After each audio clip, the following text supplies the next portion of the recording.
Profesor Zver, kje pa vi vidite vsem slišanem največ težav v doseganju izboljšav?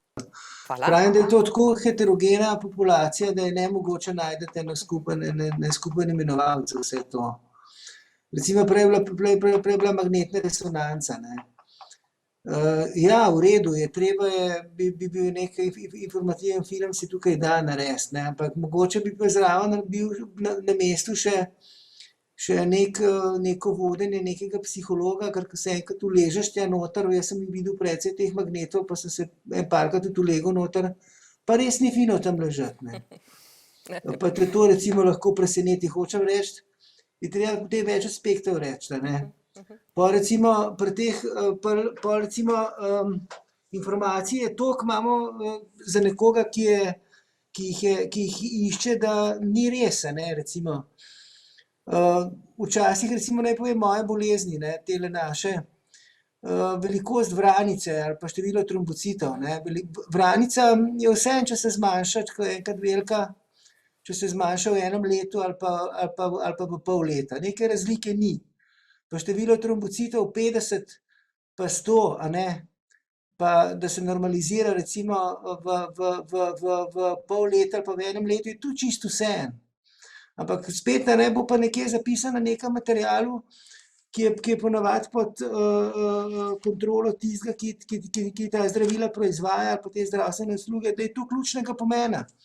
In boš imel recimo potem kot zdravnik zelo velike probleme prepričati, pa izpasti verodostojen, ko boš rekel, to gospa, to nima nobene veze, a imate vi trombocitov 70 še 3 mesece ali pa 4, preden boste imeli normalne ali jih imate čez mesec dni. Vi boste isto živeli, ne bo vplivalo na kvaliteto vašega življenja.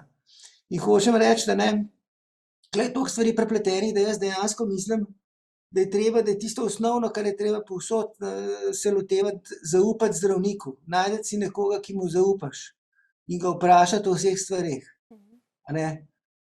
Zdaj nekdo, če aktivno iščeš informacije, bodi do tega skeptičen, kako je z njimi, a ne, daj jih preveri jih pri nekomu, ki mu zaupaš, ker prihaja vse mogoče. Recimo mene dostikrat sprašujejo, ja, to so mi rekli, da pomaga, to so mi rekli, da pomaga, ampak v večini primerov je odgovor samo en. To pomaga tistemu, ki vam to proda, pa njegovemu žepu, bolniku pa ne. In to je dejansko izjemno neurejeno območje in tule je za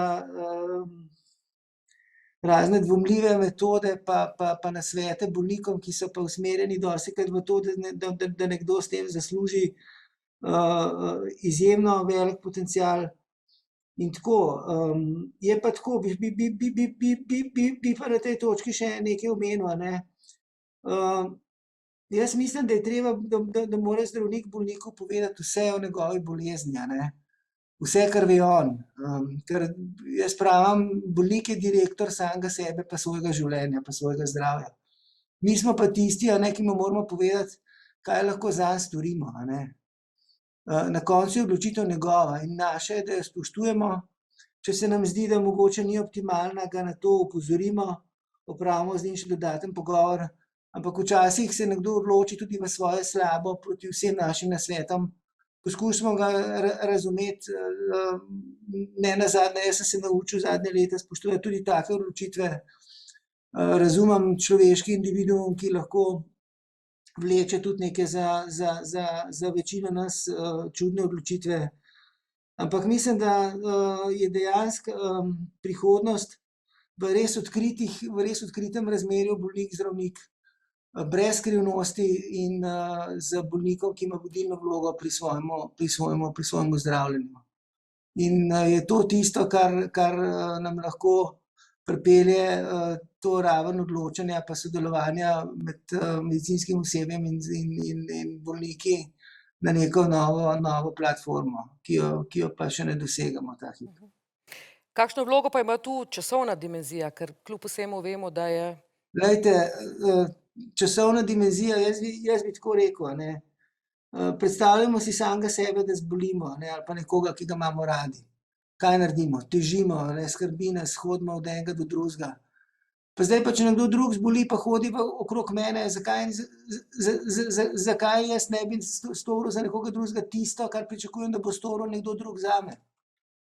Dajmo postaviti sebe v center, a ne, v center, pa si recimo, a bi bilo meni to všeč, a ne, pa se obnašamo na ta način. Jaz si dostikrat kaj tako, saj ne rečem, imam dostikrat veliko dela in tako naprej, pa če mi pridejo kakšni taki dolgi razgovori, pa vem, da bojo dolgi pa neprijetni, pa si rečem, pismo, ne, spet moram iti. Ampak čez nekaj trenutkov si pa rečem, pa jebem ti, pa saj to je tvoj del. Kaj boš pa drugega počel? Pa greš, a ne. In to je tisto, kar moramo mi sami pri sebi razčistiti, a ne. In ko greš opravljati kakšen tak težaven razgovor z nekom, ko mu pojasnjuješ zdravljenje, pa odstranjevati nejasnosti, lahko traja tudi 1 uro. Ampak ta čas moramo imeti. In jaz vidim tudi tule v tem covidu, ke zdaj, jaz se recimo srečujem z bolniki tule zunaj na vetru pred enim kontejnerjem, pa mrazu, pa v teh, da hodijo na kliniko, da ne nosijo okužbe, se ne moremo v teh naših toplih prostorih izgovarjati. Ljudje so veseli stika. Pridejo v slabem vremenu, v dežju, dobesedno, v vetru. Oni rabijo naš kontakt, rabijo našo besedo in je dejansko to tisto, kar mora biti vodilna vloga pri vsem tem. Mogoče pa samo še rečem, prej je bilo na začetku, je rekla gospa o košarici, ki je na voljo za naše bolnike. Ta košarica je ogromna, oziroma bi jaz si upal reči, da kar dol pada, toliko je naložena z raznimi dobrotami. In treba je vedeti, da je v Sloveniji, da imamo za naše bolnike res široko dostopno zdravstvo, usluge in zdravila, ki jih redko kje imajo, ampak tega mi ne cenimo, ne, tega mi ne cenimo, ker nam vse nekje pade.